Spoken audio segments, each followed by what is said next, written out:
সময়টা ১৯৪২ সালের আগস্ট মাস। গৌড়বঙ্গের ইতিহাস লিখছেন অমরেশ। ৩০ বছর হেডমাস্টারি করে অবসর নিয়েছেন তিনি। কিন্তু অবসর নিলেও কাজ বন্ধ হয়নি। সম্পূর্ণ নতুনভাবে পঞ্চগড়ের একখানা ইতিহাস তিনি লিখবেন। এই তার সংকল্প। তার মনে একটা আক্ষেপ, নিজেদের অতীত সম্পর্কে জানার জন্য ভালো ও পূর্ণাঙ্গ কোনো ইতিহাস বই নেই বাঙালিদের। তাই তিনিই লিখছেন সেই ইতিহাস। একটু লিখছেন, একটু বিশ্রাম নিচ্ছেন। এভাবে চলছে তার দিন।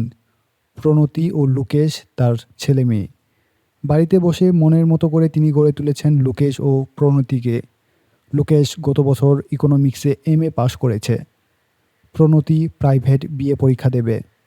এই দুটি ছেলেমেয়ে নিয়ে অমরেশের সংসার। সন্ধ্যা প্রদীপের মতো শান্ত আর স্নিগ্ধ মেয়ে প্রণতি। ঘরের কোণে বসে পড়তে ভালোবাসে নিজের ইচ্ছামতো ছবি আঁকতে। কিন্তু লুকেশ তা নয়।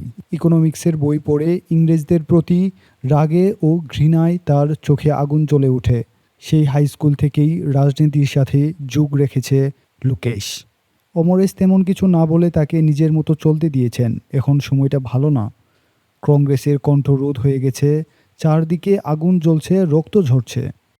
লুকেশ এখন এই আন্দোলনের সাথে পুরোপুরি সম্পৃক্ত। চিন্তা করছে কেবল প্রণতি। সে তার ভাইকে নিয়ে খুব চিন্তিত।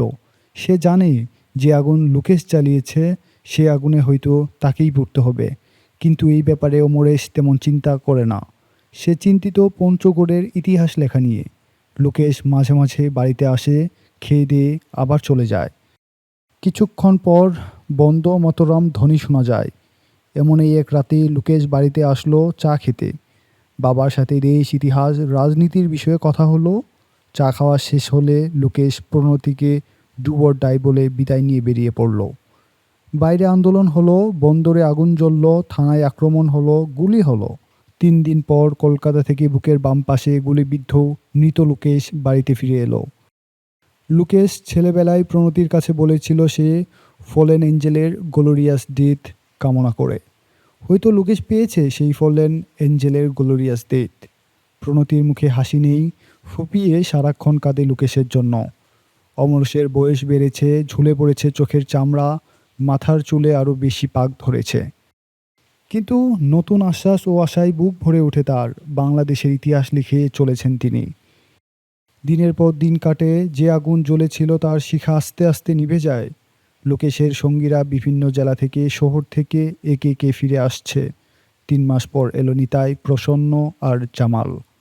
নিতাইয়ের হাঁটুর নিচে ঘা শুকিয়ে গিয়ে একটা কালো পোড়া চিহ্ন চকচক করছে।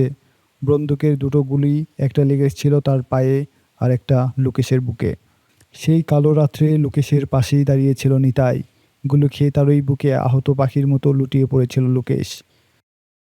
নিতাই বলে, থানার সেই ফর্সা বেটে দারোগাই গুলি করেছিল তাদের। প্রণতি তাকে থামিয়ে দেয়, সে আর এসব শুনতে চায় না। তার কয়েকদিন পর শুরু হলো বৃষ্টি, বজ্রপাত। নদীর পানি হু হু করে বেড়ে গেল। শুরু হলো বন্যা।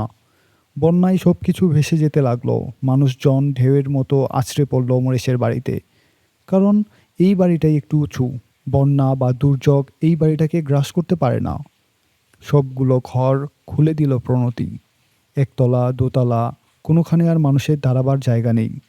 সকলেই আছে সে দোলে। নিতাই আছে, প্রসন্ন আছে, জামাল আছে। 1 মাসের শিশুকে বুকে জড়িয়ে নিয়ে উদ্ভ্রান্তের মতো ছুটে এসেছে নতুন দারোগার স্ত্রী। তার পেছনে এসেছে দারোগা। তার ইউনিফর্মের নিচে খাপে ভরা পিস্তলটা বৃষ্টিতে ভিজে ঝকঝক করছে। এই দারোগাই এই পিস্তল দিয়েই গুলি করে লুকেশকে হত্যা করেছে।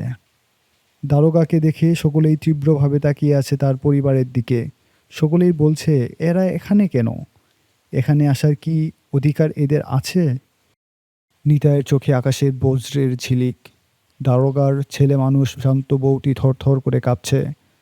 আর তো বিহ্বল তার চোখ, সর্বাঙ্গ ভিজে গেছে। বুকের মধ্যে 1 মাসের শিশুটি জড়িয়ে ঠান্ডায় হিম হয়ে আসছে, এমনভাবে থাকলেও বাঁচবে না। দারোগা দুহাতে মুখ ঢেকে একটা মূর্তির মতো নীরব ও অসাড় হয়ে বসে আছে। প্রণতি বেরিয়ে এলো ঘর থেকে। দারোগার স্ত্রীকে বাচ্চা নিয়ে ঘরের ভিতরে আসতে বলল। কৃতজ্ঞ বিহ্বল চোখ মেলে দারোগার স্ত্রী নিঃশব্দে উঠে এলো। দারোগা একটি কথা বলল না, সে সেভাবেই বসে রইল। অন্ধকার ঘনিয়ে আসছে, কোন দিকে ভ্রুক্ষেপ নেই অমরেশের। ঘরে আলো জ্বলছে, সেই আলোতে অমরেশ ইতিহাস লিখে চলেছেন। অন্ধকার বাংলার আকাশে স্বাধীনতার সূর্য দেখা দিবে। চরম সর্বনাশের পটভূমিতে, চরম দুর্গতির পরম লগ্নে সমস্ত জাতি এসে দাঁড়াবে সর্বজনীন ঐক্যের বেদিতে। যারা পরস্পরের বুকে আজ আঘাত হেনেছে, মোহে অন্ধ হয়ে, স্বার্থে আত্মবিস্মৃত হয়ে, সেদিন সর্বগ্রাসী মৃত্যুর হাত থেকে নিজেদের বাঁচাতে গিয়ে তাদের হাতে হাতে রাখি বাঁধতে হবে দেশে দেশে ইতিহাসের এই শিক্ষা।